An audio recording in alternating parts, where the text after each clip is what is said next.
للمملكة المغربية في إفريقيا يتخيل وكأننا لم نقم بشيء، وكأن الدبلوماسية لم تقم بشيء، وكأن الدول الفاعلة في الاتحاد الإفريقي لم تقم بشيء. أوليست الجزائر من ساعد الكثير من الدول الإفريقية ولا نمن على أحد؟ أوليست الجزائر التي كانت فاعلا في إخماد نار الفتن في عدد كبير من الدول الإفريقية على غرار الجمع بين إثيوبيا وأريتريا؟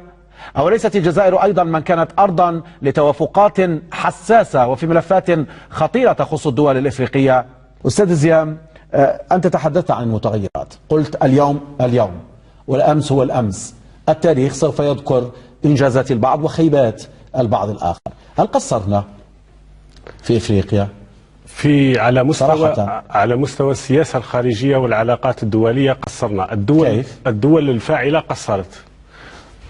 هناك عملية تحيين لاستراتيجيات العمل على مستوى العلاقات الدولية. باقي الدول لم تعمل على ذلك. المملكة المغربية عملت على هذا العمل، وبالتالي الجولات والرحلات التي قام بها الملك محمد السادس إلى جل الدول الإفريقية والسخاء الذي قدمه لكن الجزائر حاضرة أيضا، حاضرة بالنسبة للملف الليبي، الملف المالي، بالنسبة الجزائر حالة خاصة، اتفاقيات مع عدد كبير من الدول. الجزائر حالة خاصة لأنه المشاكل والأزمات التي تقع على كاهل الجزائر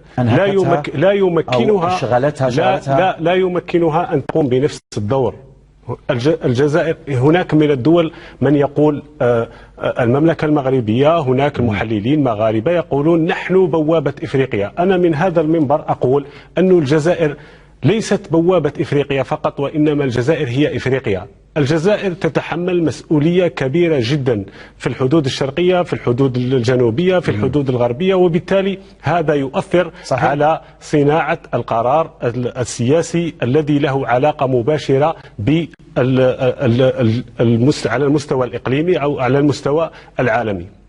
طيب دكتور إدريس، أنت قلت هناك عتب ما على عمل دبلوماسي معين، لكن نقول أننا أيضا عملنا الكثير بالنسبة لإفريقيا. لا يمكن أبدا أن ننكر جهود الجزائر خاصة في الملفات المتعلقة بإفريقيا، في مسح ديون دول إفريقية، في احتضان لقاءات لأفارقة هنا في الاتفاقيات المبرمة مع عدد من الدول الإفريقية. يعني بقدرة قادر في عشية وضحاها يريد الإعلام المغربي أن يسوق بأن أمير المؤمنين غدق وصدق على بعض الدول ويريد الخير لإفريقيا وهو البوابة ببساطة. نعم، الجزائر هي أم أننا لم نعرف كيف نسوق للعمل الذي قمنا به؟ لا، نحن دائما الإشكال في السياسة الخارجية أنها تشتغل على المبادئ، والحمد لله السياسة الخارجية دائما هي تنتصر للمبادئ. حتى عودة المغرب أو طلب انضمام المغرب للاتحاد الإفريقي هو انتصار آخر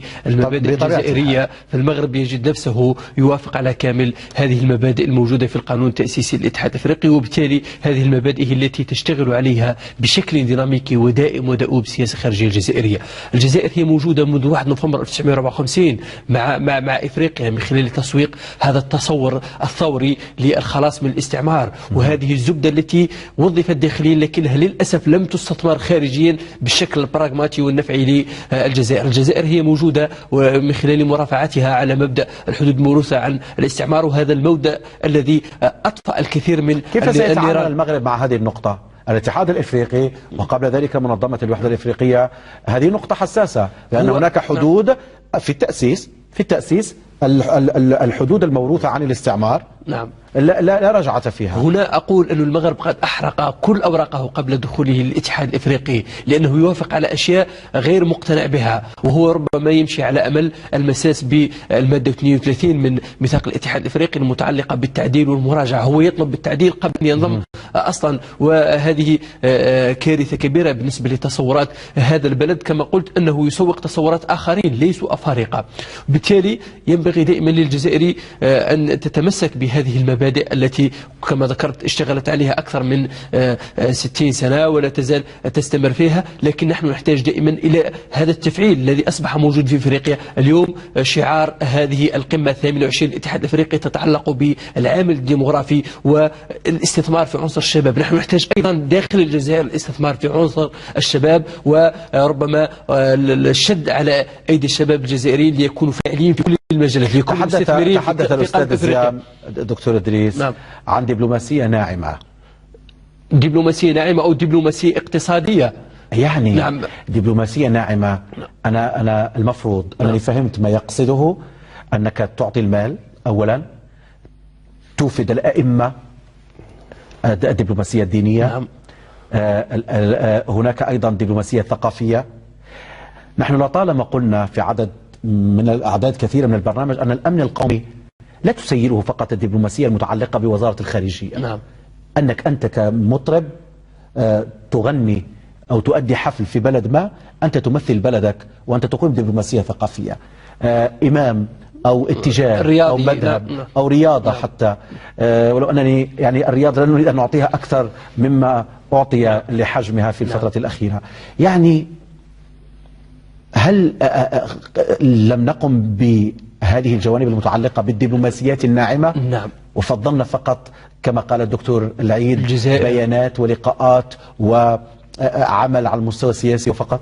الجزائر هي لا تزال تحتاج إلى جانب الدبلوماسية الرسمية برأسيها، سواء الدبلوماسية التنفيذية أو الدبلوماسية البرلمانية، هي تحتاج إلى دبلوماسية وازية من خلال تفعيل هذه الدبلوماسية. أين البرلمانيين الجزائريين؟ سواء يعني نواب مغاربة تجدهم في أوروبا، تجدهم في لقاءات حساسة، تجدهم يرافعون من أجل بلدهم. أين نوابنا فيما يتعلق بالسياسة الخارجية؟ أين أحزابنا فيما يخص، أم أنهم يعني يستأسدون في الانتخابات وفقط؟ أين المجتمع المدني؟ أين المجتمع المدني؟ لا ربما المجتمع المدني على المستوى الوطني قد يعمل بشكل أو بآخر أو لا يعمل هنا وطنيا، لكن أتحدث عن الخارج. هناك اللوبيات تعمل على مستوى، وهناك نواب يعملون في هيئات ومنظمات دولية. هو ينبغي على الجزائر هو التفعيل بشكل تسارعي للدبلوماسية العمومية بكامل أطيافها، سواء الطابع الاقتصادي من خلال زرع مستثمرين جزائريين في كامل القارة الإفريقية، وبالأحرى يكونوا مستثمرين شباب يحملون تطلعات خاصة بالقرن ال21 وبأفكار جديدة تحاكي تطلعات أيضا المجتمعات الإفريقية. نعم، هذا التصور الجزائري موجود لتكون بلد مصدر لإفريقيا وتأخذ بهذه الأيادي السمراء نحو التطور ونحو الرقي ونحو الرفاه. واليوم نتحدث على استراتيجية جديدة تتعلق بصناعة الغذاء ومحاولة تصديره إلى أفريقيا، لكن هذا لابد أن يرتبط باستراتيجية مواجهة هذه الأقطاب الوافدة والتي تتهافت اليوم على أفريقيا. لابد أن نكون موجودين في استثمارات صينية هندية. إسرائيل تشتري الكثير منها في كينيا، تشتري ملايين الهكتارات في كينيا وفي أثيوبيا وغيرها، وهي تشتغل وتريد أن تكون بلد مصدر للأغذية سواء للأفارقة أو لغيرهم في مناطق في آسيا وفي أوروبا وغيرها. قطر هي تشتري الكثير من الأراضي والمزارع. لذلك سأطرح سؤال على الأستاذ زيام. بنيامين نتنياهو عندما زار إثيوبيا تذكر تاريخ اليهود في الحبشة وغيرها، قال فيما قال أنه يعول على عدد كبير من الدول الأوروبية لقبول عضوية إسرائيل كملاحظ في الاتحاد الإفريقي. اليوم عندما نلاحظ تسارع الأحداث نقول من يدعم أيضا المغرب لكي يقوم بهذه المبادرة؟ المغرب لوحده لا يستطيع، مستحيل أن يزعزع الاتحاد الإفريقي، مستحيل أن يقوم بشعبوية ما إن لم يكن مدعوما على الأقل ماليا. كان من المستحيل أن يغير المغرب من أهدافه السابقة، والآن نرى المغرب يتغير بشكل ملفت للانتباه ومفاجئ. هنا أريد أن أتكلم عن الأهداف، أن نضع اليد على الجرح كما يقال. الأهداف، المغرب غير من أهدافه، وبالتالي على الجزائر ودول الاتحاد الإفريقي أن تغير من أهدافها.